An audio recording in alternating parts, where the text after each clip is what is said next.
So, magko-config tayo. Kunin natin yung IP address sa command ko. Ayan. Sorry. Sasalita ako, bes. Ay. Ano ping, di ba? Ping.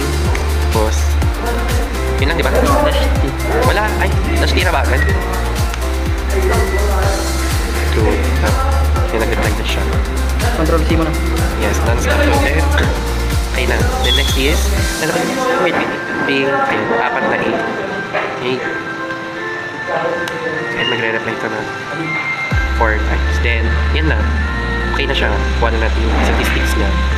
Okay, send 4. Then, na-receive na din is 4. Then, yun na. Okay na. Now I will teach you to IP ping, IP config.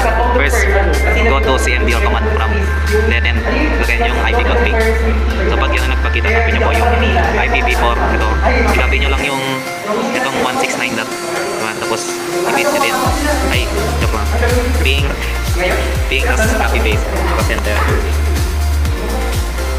Pag ganyan na-read nyo guys, yan ang nare-receive. Tapos, yung isa naman, ping, dash D. So guys, is non-stop na ganito. Hindi siya mag-stop habang buhay. Hindi siya mag-stop ng busa. So pag gusto mong stop, control C. Tapos next is ping 8.8. May 14 ako dito sa basic clearance yan. So, gawa ka ng example, may secure mo dito. For example, magkakaroon na ng example. Center. Tapos, properties, punta ka ng sharing, advanced sharing, share this folder, permissions, dapat check the option for control and change. Okay na? Okay. Then this. Tapos next is for security. Dito ng security. Everyone. Tapos check means okay. Ito add this one. Full control. Accept special permission. Okay. Tapos close ito. Bali ibang group naman ang nag-represent kung natin yung senior kong folder. Okay na po. So, ang mga gagawin is gumawa ng folder. Then, right-click mo, then check sa properties. Then, sharing. Then, advanced sharing. Then, share this folder. Tapos ito.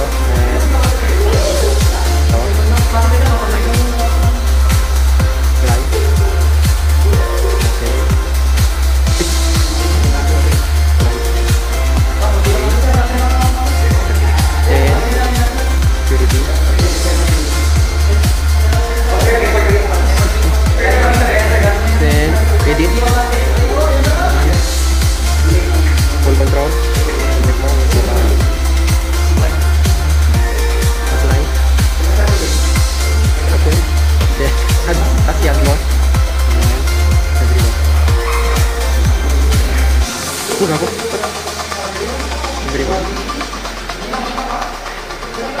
copy then add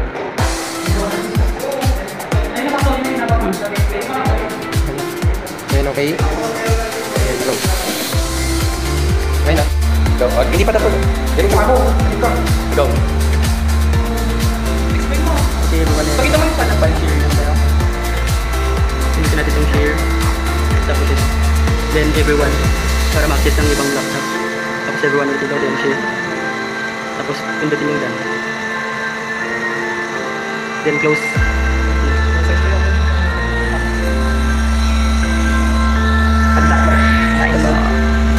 then lumabas sa video yung file na na-share okay this is go so dito sa properties tapos sharing share tapos dito click mo lang yung everyone tapos share tapos okay na done.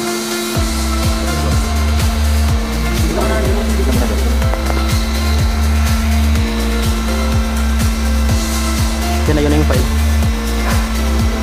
Lumipat na yung file. Yes! Yes!